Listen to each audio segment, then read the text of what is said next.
Hello guys and welcome to the video number 25. Alors dans cette vidéo on va remarquer une petite anomalie au niveau de notre programme qu'on va rapidement rectifier dans cette vidéo. Ok, alors lançons le script une première fois. On peut voir apparaître comme valeur, remarquez très bien, 6 6 5 5 6 5 1 1 5 3. Ok, donc on a 2 6 2 5. On va relancer et voir ce qu'on obtient comme résultat. Checkvam 2 6 2 5. On relance encore. On va voir ce qu'on a comme résultat. 2 6 2 5. Comme vous pouvez le voir, à chaque fois ce sont les mêmes valeurs qui sont affichées. 2 6 2 5, parfaitement les mêmes valeurs. Alors pourquoi cela?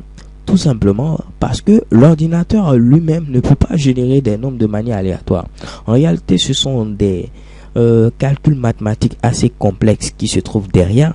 Et on essaie de simuler, pourrais-je dire émuler un petit peu le fait de pouvoir générer des nombres aléatoires. Ok. Et en réalité, l'ordinateur n'en est forcément pas capable plutôt. Donc nous allons ici devoir l'aider. Alors pour ce faire, on va utiliser une fonction, c'est la fonction ici sRound. La fonction sRound, quant à elle, permet de modifier la valeur au niveau de l'algorithme sRound que la fonction round utilise. Donc si je mets par exemple sRound 20, c'est que je vais modifier ici la valeur au niveau de l'algorithme que la fonction round utilise, ce qui va modifier un peu l'ordre. Ok, donc lorsque je lance ici à ce niveau, j'ai deux nouvelles valeurs, 2 4 2 4. Ok, le problème c'est que si je relance, j'aurai encore 2 4 2 4. Donc 2 4 2 4. Pourquoi j'ai encore ici 2 4 2 4? Parce que tout simplement je n'ai fait que modifier la valeur qui se trouve. Je n'ai fait que modifier la valeur qui se trouve au niveau de l'algorithme. Mais cette valeur sera quasiment la même puisque ce sera toujours 20, 20, 20, 20.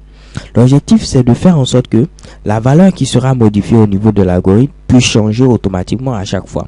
Et qu'est-ce qui change à chaque seconde? Le temps. Qu'est-ce qui change à chaque microseconde? Le temps. Ok. Donc on va utiliser simplement ici la durée pour pouvoir modifier la valeur donnée en paramètre au niveau de sRound. Pour cela, on va utiliser la fonction time qui nous permet d'avoir le temps et on va lui donner, pourquoi pas, en paramètre ici nul. Ok, donc en mettant ici sRound time nul, on donne en paramètre au niveau de la fonction sRound ici le temps qui va changer automatiquement pour nous à chaque fois. Ok, donc lorsque je relance, j'ai comme valeur ici 1 6 2. Relançons et voyons si on a encore 1 6 2. Non, j'ai maintenant 5 4 3. Je relance et je vois encore, j'ai maintenant 6 4 1. Ok, donc ici l'idée c'était tout simplement de modifier le paramètre algorithmique au niveau de la fonction sRound qui va automatiquement se changer. Et on utilise ici tout simplement le temps avec la fonction time. J'espère avoir été clair dans cette vidéo. So thank you guys for watching. Don't forget to subscribe and see you in the next video. XOXO.